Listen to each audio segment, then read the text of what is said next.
Get ready for combat. Get ready for combat. Ain't no escaping. Diamonds on the format. Get ready for combat. Get ready for combat.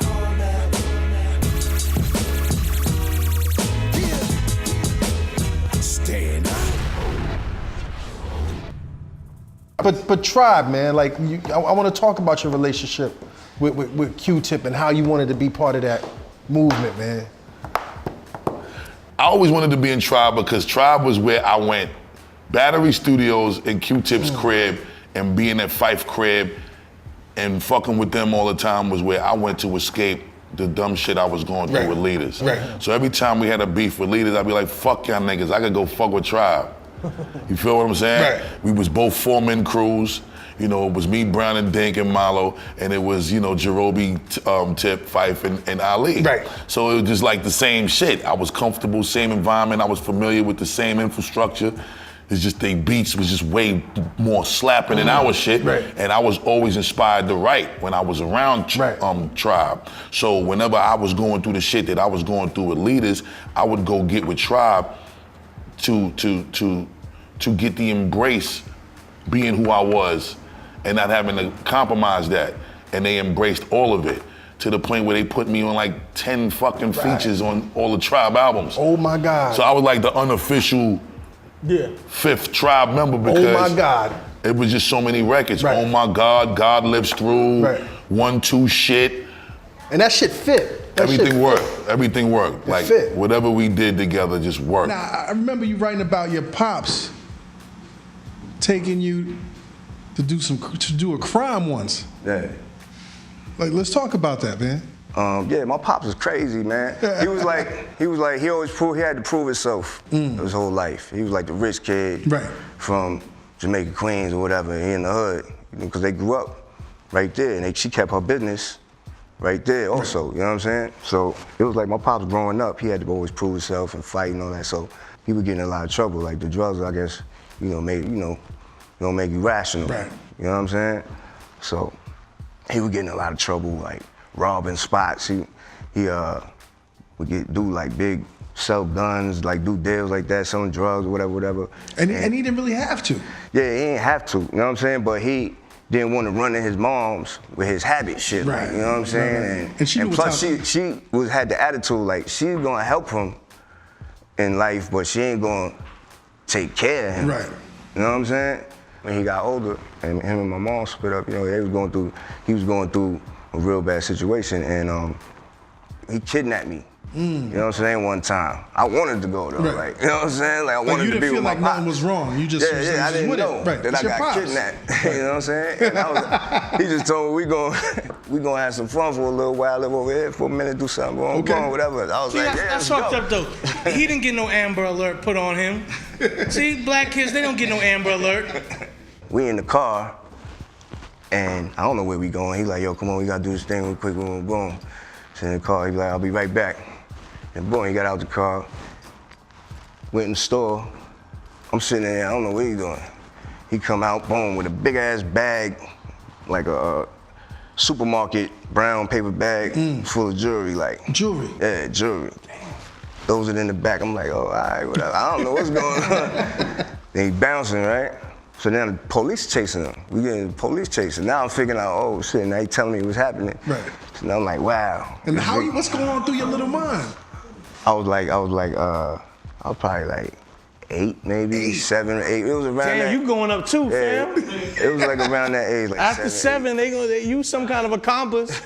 Word, so I just remember they finally caught up with him. He came to his senses, whatever. He pulled over, and I was sitting in the back holding his hand. His hands was cuffed, and I'm holding his hand like, I don't know what's going on.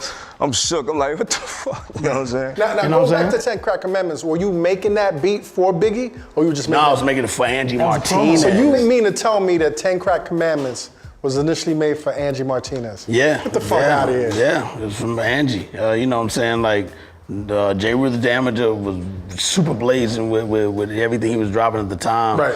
And Angie was new to Hot 97, and she was like the fan favorite of that station, like big time. You know, she's like the darling at the time. Yeah, all of us tuned in to her, and so shout out to Ange. She had that voice. This wasn't for her to spit. This was before she was making records. Okay. This is just her as a personality. No one had better promo beats and rhymes than Angie's show. She had a show called the Hot 5 at 9. Right. Top five records. No, Hot 5 at 9. Hot 5 at 9. It was the top 5 records at 9 o'clock, and she would count them down. And the reason why you hear the scratches once Biggie got it for 10 Crack Commandments, if you listen to the scratch at the beginning and at the end of the song, I'm only cutting to 5 purposely because it's 5 records. Right. And then at the very end of the song, it goes 6, 7, 8, 9. You know, it didn't go, there was never a 10. You know what I'm saying? You even notice the 10 on Biggie's is from 10, like a different voice. Right. It was always just going to 9 because I knew DJs would get it that I'm doing the hot 5 to 9. You know what I'm saying? Even before the beat drop, it goes 1, 2, 3, 4, 5, 6, 7, 8, 9. Digga, drop. Right. You know what I'm saying? Because it wasn't intended to go to 10 because she's not the hot 5 and 10. She's the hot 5 and 9. So did that actually play on air? All the time. And Puffy and Big heard that one day when they were the guests on her show, because she always had the dope artists on her show. And it's like, again, everybody wanted to be on Angie's show. So that day they were up there. Shout out to my man Danny. I remember he called me and was like, yo, Puffy's telling you to call him on Hot 97. I'm like, what? You know, this is when we had beepers. You know what I'm saying? So no cell phones. My page is going off, and I had a cell. Okay. But since 1990, I've had a call phones. You know, okay. I mean, you know, it was good. That was good hip hop days. Yeah, man. So the page goes off. He's telling me call Puff because he's trying to reach you, and I'm still driving, and I'm listening to the interview, but no one's saying anything like, hey, Premier, get at me. So I'm kind of just figuring maybe they heard wrong or whatever. Right when I'm getting ready to turn the volume down, I hear him go, yo, Premier, if you out there, call me. On the radio? Yeah, and I called him. On Hot 97? Yeah, he goes, yo, that promo, because Angie had played the promo before they, you know, it's like, you know, you have an intro. Right. That was a promo for that particular day. That's crazy. And Puff was the guest, so when he heard that, when I got on the phone with him, he said, yo, we want that beat, and I was like, you know, you and J. Rue kind of have a little problem at the time. Right. He's like, he said, well, just see if he's down to let it slide. I called Rue. Rue was like, yo, this is exactly what J. Rue said. Yo, it's hip hop. Going back to this date in question. If I ever told on anybody for anything, I want my entire fucking bloodline to be wiped out. Now, from my oldest person in my family to the youngest person in my family, myself included, wipe the existence of my people out. That's what I want to happen to me if I ever said anything on anybody, ever. Now, get that motherfucker to make that same promise. He sued me for defamation of character, all right? He said I defamed his name when I called him a mouse, okay? Now, the only way that I can defend that shit in the court of law is to have that shit opened up, okay? Now, if I open it up and, you know, it come out that he is a real live snitch, then the case is dropped because I didn't defame his character, okay? Well, the case is dropped because I didn't defame his character. But when I saw it, it's one thing to know it, but it's another thing to see it. It says his name bigger than shit has provided government, local, and state officials with enough evidence in busting other drug dealers and is eligible for a 5K1 downward departure. That shit scares you to death because you know you fucking with the police. So nah, I ain't fucking with Cuz the police in real life. That's on my 84-year-old grandma, okay? And if you want to see that shit, I'll dig it up for you.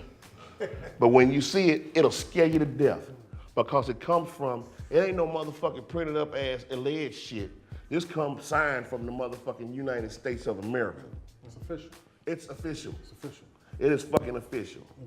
Now, I can dig that up and get you a copy of it, and you can, you know, plaster that shit over put it there out on the blogs. and let a motherfucker see how innocent I am, how real. Go pull my shit up. Go pull my shit up. Ain't nothing on me sealed. Yes, Ain't never been busted for no motherfucking dope. Ever. Who the fuck I'ma tell on? And for what? What I'ma tell? What you gonna tell? Who I'ma tell on? Who you gonna tell? What you gonna do? Pull me over for a traffic ticket? You gonna fucking me behind some weed? Go pull my shit up. Pull his shit up. Pull my shit up. My shit not sealed. And then go pull his shit up. Yes, yes. His shit is sealed. Yes, yes, Scarface. Nigga, walk around this motherfucker by myself with nothing, nigga. I am the truth. Yes. You ever want to see the motherfucking truth? You looking at him. I'm the motherfucking truth. Yes, yes. Truth. Yes, sir. Fuck that shit, man. I didn't mean to upset you about I'm just saying though. Motherfucker act like they the truth. Right. You know, when you see the truth, you gotta tell the truth. Yes, sir. Look at me, nigga. Tell the truth. Yes, yes, yes. When you see the truth, you gotta tell the truth. I'm the truth. sir. I'm the motherfucking truth. All right. I'm the motherfucking truth. I'm in New York, nigga. With this motherfucking money like this, nigga. I'm the truth. Don't fuck with it. This is the truth. Yeah. Yo, Scarface. He just did. Can I truthfully borrow some of that? No.